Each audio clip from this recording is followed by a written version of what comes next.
อนากรรมถอนออกอนากรรมถอนออกพุทโธตัดกิเลสธัมโมตัดกิเลสสังโฆตัดกิเลสพุทโธตัดกิเลสธัมโมตัดกิเลสสังโฆตัดกิเลสอภยกรรมจิตบอหรือสิงกุงนะจิตโมหรือสีเอียนะครับจิตบอหรือติงกุงอาสิบ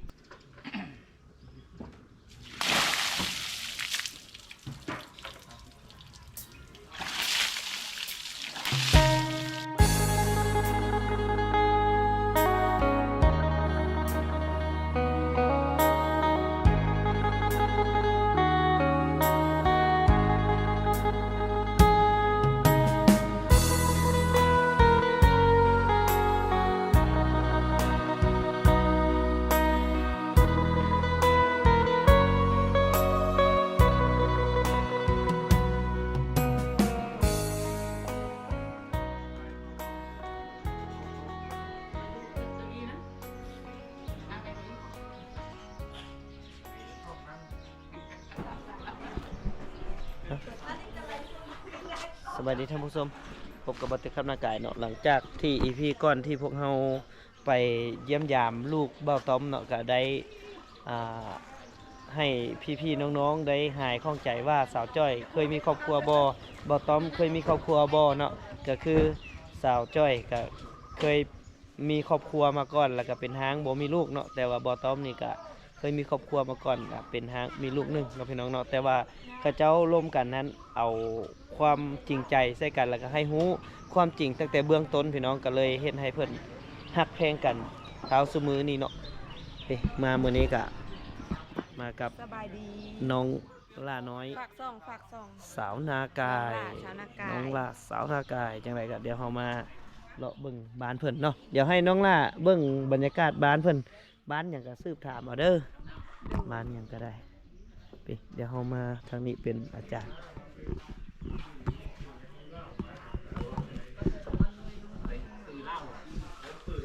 น้องซุกมานำกันเป็นไดน้องซุกมาเที่ยวมื้อนี้คักอยู่บ่คักน้องคักบรรยากาศดีอยู่เนาะแม่นบ่พูดอยู่อย่างไรก็ฝากเข้าไปติดตามน้องซุกซันทราเวลเนาะพี่น้องเนาะติดตามน้องกันหลักๆก็คือเพิ่นจะไปแบบท่องเที่ยวเนาะท่องเที่ยวทุกบ่อนแต่จะเน้นผู้สาวตื่มอีกหน่อยนึงแม่นบ่โดยเฉพาะสาวลีเนาะเผาตองเหลืองเผาตองเหลืองอย่างไรก็ฝากไปเบิ่งย้อนหลังเนาะจะมีอย่างตอนน้องไปถ่ายทำสุดก่อนนั้นจะมีที่ว่าเฮาไปใช้ชีวิตเนาะไปใช้ชีวิตนั้นมาเศร้าเผาตองเหลืองพี่น้องโดยที่ว่ามีสาวลีพาไปเบิ่งเฮือนที่ว่าอยู่เทิงภูเขาเลยพี่น้องแล้วก็มีทางการคัดเลือกเนาะการเลือกคู่มันบ่เลือกคู่สุดท้ายแล้วก็เลือกบ่ซุกฝากเข้าไปติดตามผลงานของน้องซุกนำเนาะวันนี้ก็มากับทีมงานสาวลาวบ่าวไทยเฮาน้องจอยนี่พี่น้องน้องจอยก็ไปเยี่ยมยามลูกชายมาโอ้มื้อนี้คิ้วงามเหมือนนี่ต้องเน้นพี่น้องเน้นคิ้วยันพี่น้องบ่ฮู้มากับบ่าวต้อมเขยนาดีโดยสบายดีเด้อลูกหลานขออนุญาตเด้อโอ้อาบน้ำมนต์อยู่นี่บ่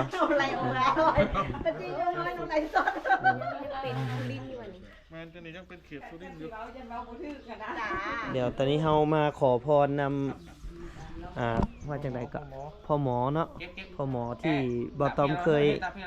คยมากับมานั้นเพิ่นตลอดแม่นบ่มาขอพรนั้นเพิ่นตลอดเนาะเดี๋ยวเฮาก็สิอาบน้ำมนต์นำแต่ว่าเฮาสิเปลี่ยนเครื่องก่อนแล้วจังเข้ามา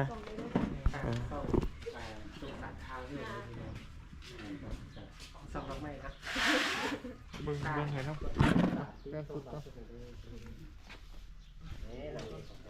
อาบน้ำมนต์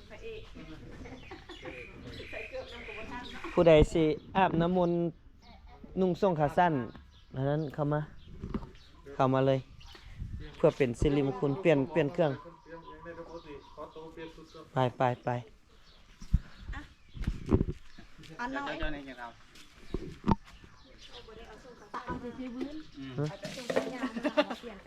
ยก็บ่เป็นหยังเอาแต่สะดวกแต่เอาทรงขาสั้นมาโอ้ดีใจที่ได้มาอันรดน้ำมนต์ของพ่อหมอเนาะ เออฝากนำนี่โอ้อันนี้ข้าวเอียงแม่ เข้าเอง ข้าวเจ้าบ่ ข้าวเหนียว ข้าวเหนียวเนาะบ้านนี้กินข้าวเหนียวหรือข้าวเจ้าเป็นหลัก ข้าวเจ้า ข้าวเจ้า ข้าวเจ้า ข้าวเจ้าเป็นหลักเนอะ คนอื่นเขาเอามาให้ของฝา คน ก ละเอ็ดเองคนละเอ็ดมาให้ ของฝาก พ่อลูกขออนุญาตถามแนวว่าภาษาที่เฮาใช้อยู่บ้านเฮานี่เป็นภาษาหยังพ่อ ประชาสวย ภาษาสวยเนาะ ครับ กินข้าวนี่ว่าจังไดจังนี้ กินข้าว จะโดย จะโดย อ๋อทางอันเมียของบ่ต้อมนี่จะว่าเจ้าวะ เหล้า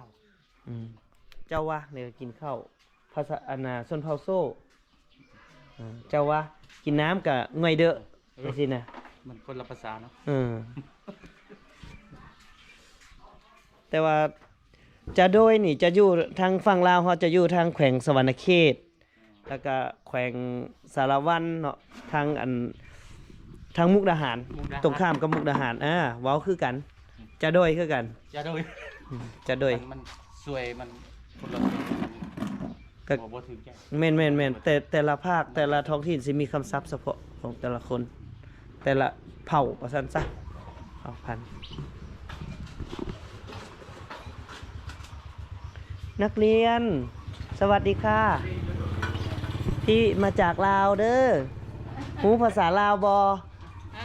สำบายดี อยากอายๆนะพี่น้องเดี๋ยวเฮาจะไปเปลี่ยนขอตัวไปเปลี่ยนชุดก่อนเพื่อที่จะมาอาบน้ำมนต์ของพ่อหมอเพื่อเป็นสิริมงคลในการท่องเที่ยวในการเดินทางมาเที่ยวไทยครั้งนี้แล้วก็ต้องมาอาบน้ำมนต์น้ำเพิ่นเพื่อขอพรให้อยู่ดีมีแห้งพี่น้องเดี๋ยวขอตัวน้อยหนึงเปลี่ยนชุดเรียบร้อยพี่น้องเดี๋ยวเราจะไปเข้าพิธีในการอาบน้ำมนต์ก่อน นางนึกโกนางฟังคุยเจี๊ยหรือแกนางอาเจี๊ยตังนึกโกนางฟังคุยเจี๊ยหรือแกนางพยากรรมแกนางพยากรรมหรือกายกรรมคิดบอหรือสิ่งกุ้งนาสิ่งเฮียนะว่าลายคิดฟังอาชีอนากรรมถอนออกอนากรรมถอนออกพุทโธตัดกิเลสทั้งโมตัดกิเลสสังโฆตัดกิเลสพุทโธตัดกิเลสทั้งโมตัดกิเลสสังโฆตัดกิเลสพยากรรมคิดบอหรือสิ่งกุ้งนาจิกงอหรือสีเอียนะครับคิดบอหรือสิ่งกุ้งอาศีตึงหรือโกเลยจิกกังอาศีตึงหรือโกลายจิกนังหรือกูอยู่ในการวิจารพระกรรมพุทโธแก่กรรมทั้งโมแก่กรรมสังโฆแก่กรรมอภยากรรมเช็คบอหรือสิ่งใครนะติ่งเฮียนะก็เลยจิกชิกไอจุกคงหรือสีเอเอาก็เลยจิงปิงไอจุกคงหรือติ่งเฮียนะก็เลยจิกเก่งไอสีเลยก็ไอจิกเก่งไอสีเวียงนาหรือไอกองเรือเนี่ยสิ่งเฮียนะก็เลยจิกชิกอายุสิ่งไก่จิกกองหรือสีเอนะครับปิงโลกติ่งจิกกองที่ถึงกังเลยจิกกังไอสีติ่งหรือกัวจิกหรือสิ่งกงในจิกกองไอสีวิ่งไอชกหนึ่งทั้งเลยจิกคงเลยจิงเฮียนะก็เลยจิกนังหรือกูโยนังกันจัตตาพระกรรมพุทโธวิตังกัจจวัฏากำจัดพุทโธกำจัดทั้งโมกำจัดสังโฆกำจัดทั้งโมตัดกิเลสสังโฆตัดกิเลสพยากรรมจิตงอหรือเสียวัวข้าแก่นางอธิการโรจิตอยู่สาพระกรรมโรจัดทั้งโมนังกัจจวัฏาจืดทั้งโมจืดนางจืดนอนจืดนางจืดนอนจืดโกจืดหรือกายจืดอภยากรรมจืดจิตงอหรือเสียจิตงอหรือเสียนางโกยเจี๊ยนางโกยเจี๊ยนอนโกยเจี๊ยแก่นางพยากรรมหรือกายกรรมแก่กรรมพุทโธแก่กรรมทั้งโมแก่กรรมสังโฆแก่กรรมอภยากรรมจิตนางหรือโกนางปังโกยเจี๊ยหรือแก่นางอธิการโรจิตอยู่สาพระกรรมโรจัดทั้งโมนังกัจจวัฏาปราบพุทโธปราบทั้งโมปราบนางปราบนอนปราบกูปราบหรือกายปราบอภยากรรมปราบอภยากรรมปราบจิตงอหรือเสียจิตงอหรือเสียนางโกยเจี๊ยนางโกยเจี๊ยนอนโกยเจี๊ยแก่นางพยากรรมหรือกายกรรมกูกรรมแก่กรรมพุทโธแก่กรรมทั้งโมแก่กรรมสังโฆแก่กรรมชิ้นนี้ผูกฟอดอิสิสิเนหรือก่อลายจิตกงอาสิปิงหรือก่อลายจิตก็สิปิงยกคู่เสียลิเหตุชุกหนังเสียเกียงเลยเสียโกนาลิโกเฟสอิสิสิงนะยูสิโยครับอันนี้นะครับขอให้หลวงปู่เจี๊ยบบ่ลือนี่ติงกงอาสิปิงหรือโกเลยจิตจิตอายุสิงกงเลยจิตกังอติกงไปจุกกงไปตุงเลยเสียงจุกกงเลยจิงเฮียก่อลายจิตนังหรือโกอยู่ดังกันจะตาพระกรรมพุทโธวิตังกัจจวัฏากำจัดพุทโธกำจัดทั้งโมกำจัดสังโฆกำจัดทั้งโมตัดกิเลสทั้งโมตัดกิเลสสังโฆตัดกิเลสพยากรรมจิตนังหรือโกนังปัง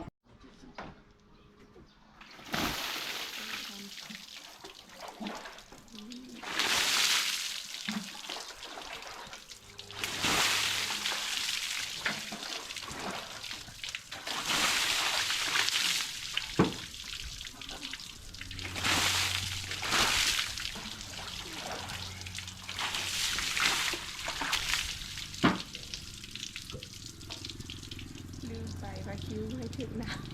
อ่ะ เอาเสื้อเช็ดเลยเอาเสื้อเช็ดคิ้วเลยคนคิ้ว เพิ่นซักคิ้วใหม่โดยอันหนึงเนาะทวงละ ทอนใบน้อยเด้อ พี่น้องเดียววันนี้รอบของบ่าวเตียงข้ามวันนี้บ่าวเตียงข้ามเพิ่นสิให้ไปอาบน้ำมนต์เพิ่นขอพรเพิ่นเนาะ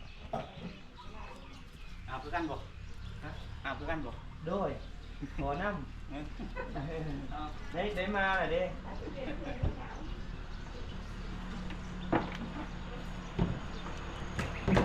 แค่นี้เลยเหรอ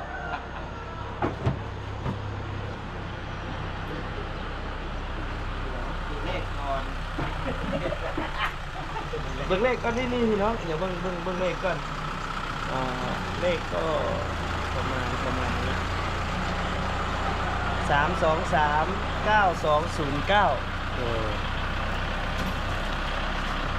เดี๋ยวเราจะถูกหวยไปด้วยกัน209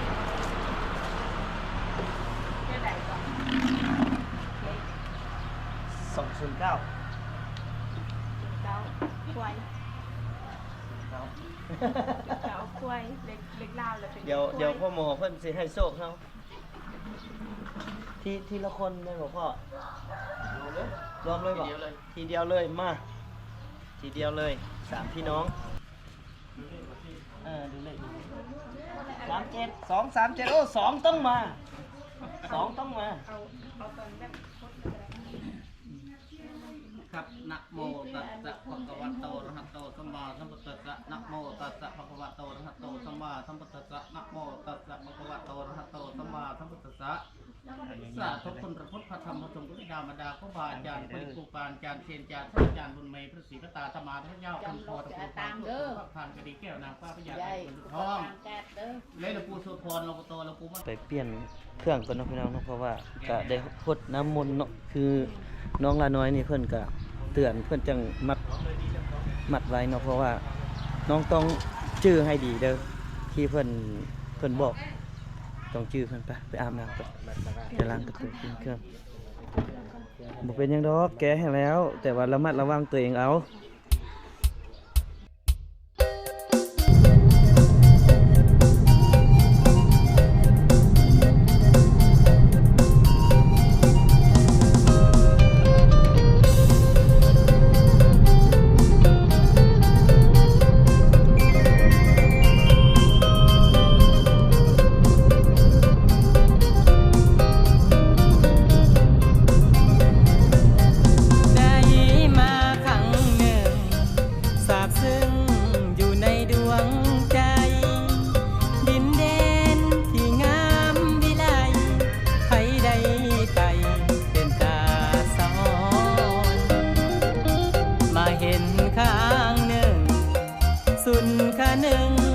แสนอ่อนสอง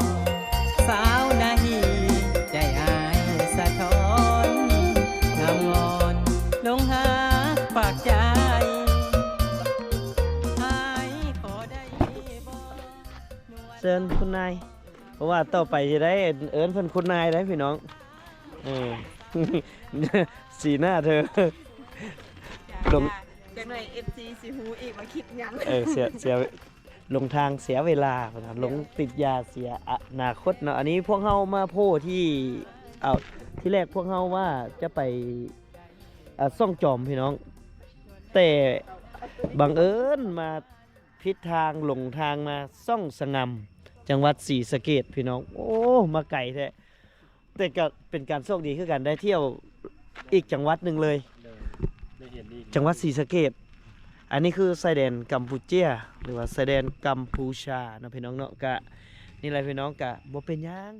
หลงทางเล็กๆน้อยๆแต่เฮานี่บ่เป็นหยังแต่ภรรยาเพิ่นอาจจะเป็นไปเดี๋ยวไปเล่าเบิ่งนิดนึงก่อนส่องสงบอ๋อเป็นตลาดชายแดน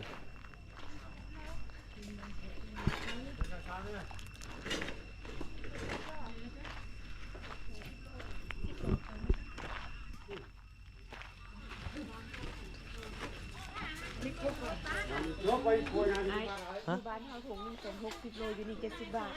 70 บาท 90ด้วยบ่ซื้อมาขายจักถุงนึงได้บ่ซื้อ60โล ว้ายของค่อยก็สิหลายอยู่ เจ้ากระจ้างเขาเอ้ยจ้างคนหิ้วจ้างเขาหิ้วเอาได้จ้างเขาหิ้วเอาหลายเนาะอันนี้สินค้าจากใส่สินค้าจากไหนครับ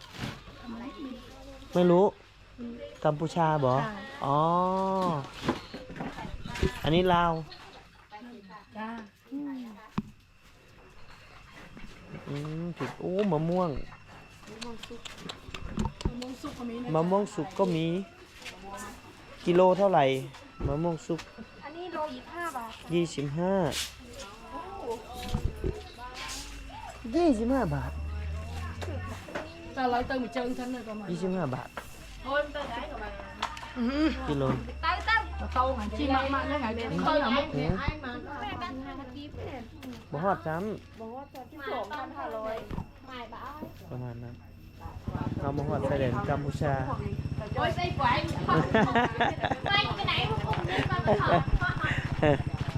นี่คือชายแดนพี่น้องชายแดนซ่องสงามเนาะเดี๋ยวเราจะไปแวะถ่ายรูปอยู่นี่ก่อนที่จะเดินทางไปไปเฮือนเขาจะไปกินข้าวอยู่เฮือนไผกับบ่ตั้ม เพื่อนอาจารย์หนึ่งนะจำซื้อเข้าอะไรต้อง จำชื่อบ่ได้เอาต้องขออภัยเนาะสีเนาะเอาพี่น้องเอ้ยเดี๋ยวติดตามเบิ่งนำกันพวกเรามาถึงชายแดนเดี๋ยวพวกเราจะถ่ายรูปแวะถ่ายรูปน้อยหนึงก่อนที่จะเดินทางไปรับประทานอาหารค่ำกับFC เนาะที่เพิ่นเฮ็ดกับข้าวท่าพวกเรานี่โอ้หลายแล้วได้เป็นชั่วโมงแล้วพี่น้องว่าแต่เพิ่นโทรหาว่าพวกเราตกลงว่าสิไปหาเพิ่นถือว่าเพิ่นเฮ็ดกับข้าวไว้ท่าพวกเราแล้วเนาะเดี๋ยวพวกเราจะถ่ายรูปแล้วก็เคี่ยวออกไปเลยเนาะพี่น้องเนาะเพื่อบ่ให้เพิ่นรอช้า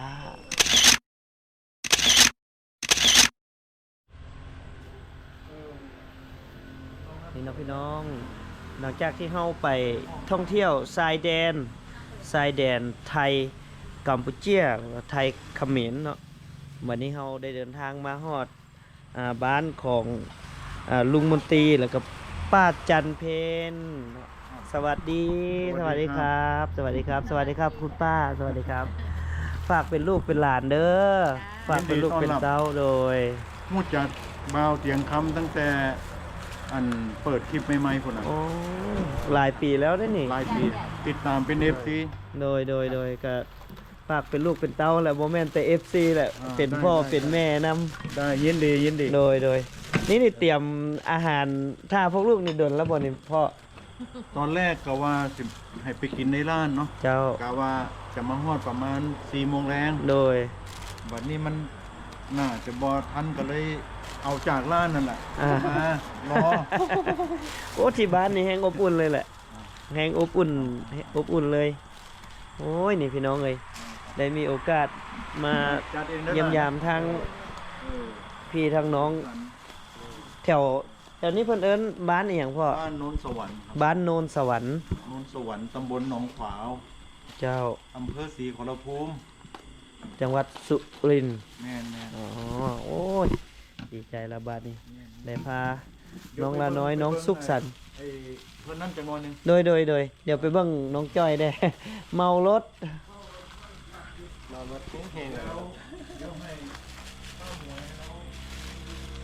อ่ะถือว่าเพิ่นตอนรับเฮาอย่างอบอุ่นเลยพี่น้องบ่มาบ่ได้เพิ่นเราจังใดก็ต้องได้มารับประทานอาหารค่ำอยู่ที่บ้านของเพิ่นเนาะบ่เตียงค่ำก็ดีใจหลายที่ว่าเพิ่นติดตามบ่เตียงมาตั้งแต่ยุคแรกๆที่บ่เตียงเฮ็ดคลิปพุ่นแหละก็ดีใจพี่น้องที่พ่อแม่ทางพี่ยังฮักยังแพงพวกเฮาก็ดีใจพี่น้องเอ้ย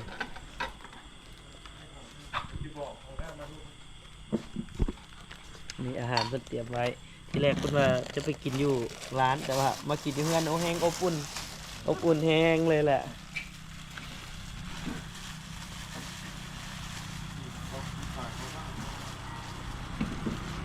น้องจอยกับเมารถพี่น้องเอ้ย นี่ดมกาบะเกียงนี่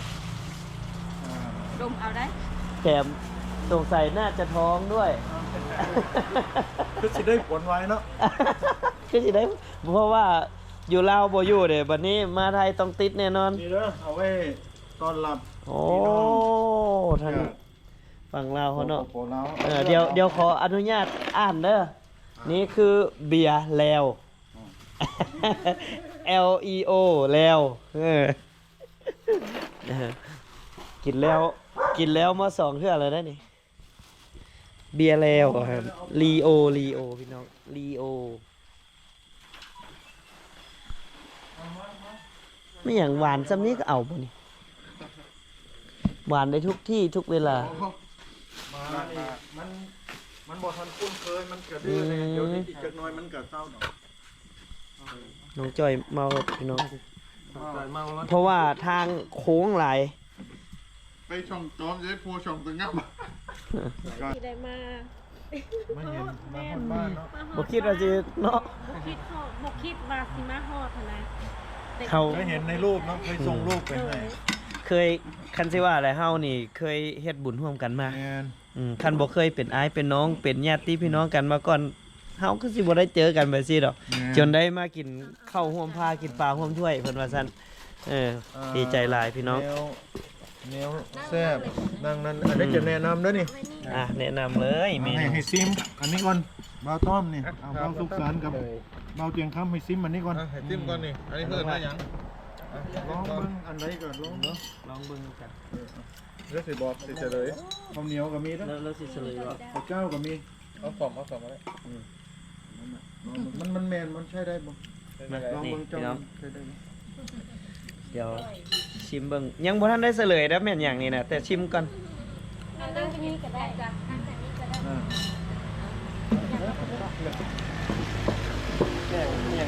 ยังเอาปลาเผา เอาเลยเชิญ ขออีกบ่วงเลยบ่ กินเลยอันนี้เดี๋ยวผมบอกนะ บอแมนก้อยเบ้บอแมนแพะ อันนี้งัว อันนี้ ปล่อยเนื้อ ลิ้นย่างลิ้นงัวย่าง อันนั้นลาบงัวเนาะ อืม อันนี้ต้มขาหมู ต้มจับขาหมูกระดูกอ่อนบ่แม่นเนาะตัวนี้เนาะขาหมู บ้านเฮาเอิ้นมาก้อย ไก่ขม ก้อยขมแม่นขม ก้อยขมอำล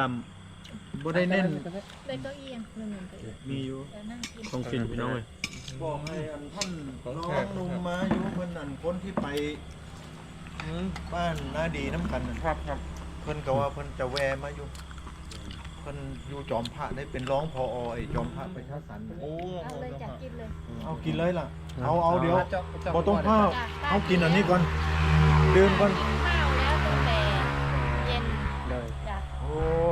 น้องจอยอันเดียว ข้าวนี่หรือข้าวนี่ อัน ข้าวก้อน ให้เพิ่นพักผ่อนน้อยหนึงก็ วาง ป้า เฮ็ดได้ นี่เพิ่นเฮ็ดให้บอกเพิ่นฮู้เฮ็ดบ่หรือจังไดที่ว่าเพิ่นเฮ็ดคิ้วให้ เพิ่นรับซักอยู่แต่เพิ่นมาจากเกาหลีครับเพิ่นกับมาเลี้ยงซักคิวแล้วก็เลี้ยงงัวอยู่บ้านครับเพิ่นกับพ่อได้เงินแน่ก็เลย มาดุนเนาะ มาโดนแล้วครับ มาจากเกาหลีหลายปีแล้ว 5 ปี โอ้ เขาไปเกาหลีแบบไปเกาหลีประมาณ10 ปีแต่เขาได้เงินมากเงินสดหนึง ก็ได้มาอยู่บ้าน อยู่บ้าน มีครอบครัวหรือยัง เขาเพึ่งแต่สิแต่งงานแต่ว่า อ๋อ เขาเพึ่งแต่สิแต่ง โอ้ดี เกือบจำบ่ได้เลยเด้น้องจ้อยนี่ ฮู้สึกว่าเดี๋ยว ได้ขอถ่ายรูปน้ำอยู่ นั่นน่ะ ดี หายเมารถหรือยังมาเมา ลาน้อยเมื่อยบ่ พักอีกนิดนึง ต้องเมื่ พั อก ย อีกนิดนึง มาเบิ่งเหตุการณ์นี่มันเดี๋ยวอีก ประมาณเดือนพฤษภานี่ก็สิได้ไปเป็นพอสอบไม่เนาะ รอจาก รอเรียกนะ เพื่อมายกโต๊ะอันนี้หยับโต๊ะนี้ เอาแบบยาวเนอะ ไม่นั่งอ้อมอันนี้ก่อน แต่เป็นประเทศลาวกับสีเอียงนะทำโรงเรียนทางแขก สบายดี นั่งเก้าอี้อ้อม สวัสดีครับเสียดายไปมื้อนั้นบ่ได้เจอเนาะบ่เตียงก็บ่ได้ออกไป ครับถูกครับนี่ครับ ไปเที่ยวไหนกันมาบ้างวันนี้เอา ขออนุญาตนะคะ สวัสดีค่ะ เข้ากล้องเลยก็ได้ โอ้โห ยิ้มสวยก่อนยิ้มสวย ยิ้มสวยยิ้มสวยชื่ออะไรคะ เอานะ ยิ้มสวยกันเด้อ ชื่ออะไรว้าวสวยมากชื่ออะไรคะตัวเล็กชื่ออะไรฮะ ตามสบายครับบ่เป็นหยังมาเชิญ อ๋ออันนี้ พี่น้องอันนี้ก็ เสียงเนาะ จะเป็นพอดีมากินข้าวนำพ่อแม่อยู่ทางนี้จนสำเร็จแล้วพี่น้องบัดนี้เพิ่นมัดข้อต่อแขนให้ตามฮีตของประเพณีของลาวเฮาก็คือฝ่ายเส้นขาวนี่แหละ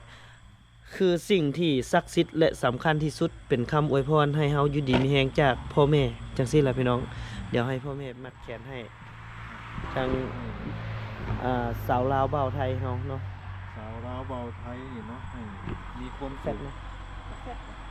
สำเร็จ แฟดนี่ ในสิ่งที่มุ่งหวัง ให้กำลังใจเนาะคิดหวังสิ่งใดก็ให้สำเร็จเด้อสาวจอยบ่าวต้อยเด้อ สาธุเด้อคำอวยพรนี่ขอให้เป็นจริง บัดนี้ก็เจ้านี่แหละอันนี้บ่าวต้อมนี่ก็เป็นลูกหลานคนสุรินทร์เนาะเฮาก็ให้กำลังใจพี่น้องคนสุรินทร์นำกันไปเฮ็ดงานต่างบ้านต่างเมืองก็ให้ร่ำให้รวยให้ตลอดปลอดภัย เน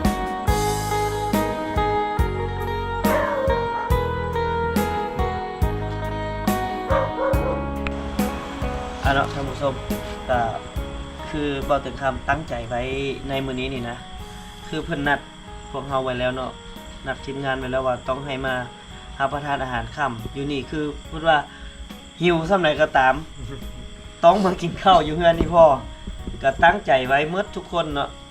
ก็ได้มาฮอดจอดถึงก็คือพวกเฮามานี่สิ่งที่เห็นเนาะสิ่งที่เบาถึงคำได้เห็นเนาะในมื้อนี้เนี่ยนะเป็นภาพที่ประทับใจที่สุดพี่น้อง คือคนลาวเฮา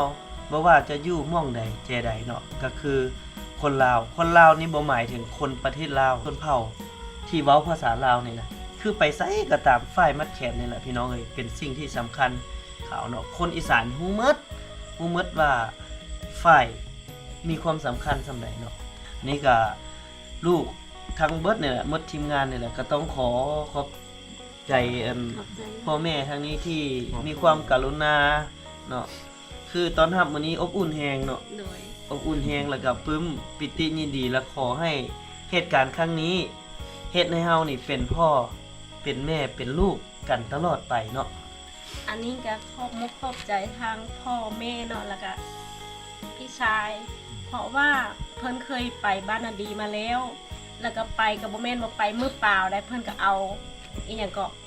ต้นมะม่วงมันบ่เบียร์กล้วยมากมายหลายอย่างเลยตัวเป็นขนมแล้วเป็นเสื้อผ้า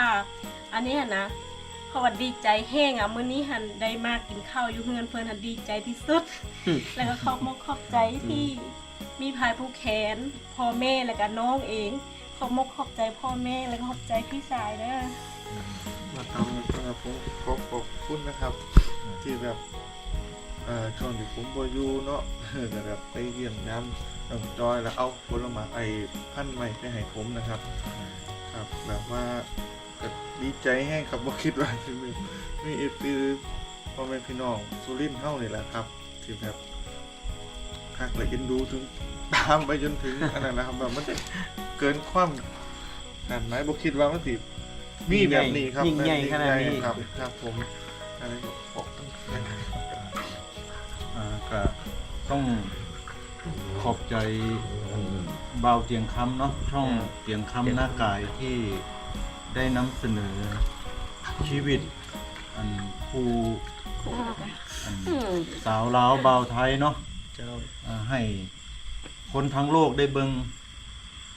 ก็ขอบใจเบาเตียงคำและทีมงานเนาะเราก็ขอให้กำลังใจสาวจอยเบาต้อมให้มีกำลังใจเนาะมีกำลังใจแล้วก็ให้ประสบความสำเร็จในสิ่งที่